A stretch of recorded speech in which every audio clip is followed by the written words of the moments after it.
কে বলেছে ডাক্তার ভগবানের রূপ হয়? যে বলেছে একদমই ঠিক বলেছে, কারণ এই ডাক্তারটি প্রায় 50 বছর ধরে লক্ষ লক্ষ টাকার হার্টের সার্জারি প্রায় ফ্রিতে করে এসেছে, আর তার নিজের মাইনের 90% হসপিটালের কাজে দান করে দিয়েছে।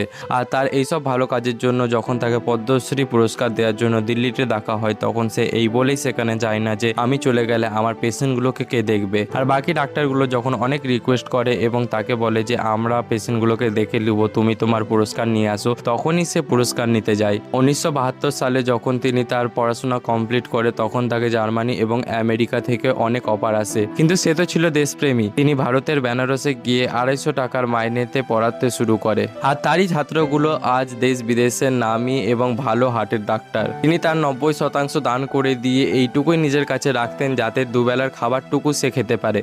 তার এত বয়স হওয়া সত্ত্বেও তিনি সপ্তাহ 7 দিনই ফ্রিতে হার্টের অপারেশন করতে ওপিডিতে যায়। আর এই ভালো মানুষের জন্য এই ভিডিওতে একটি লাইক অবশ্যই দিবেন।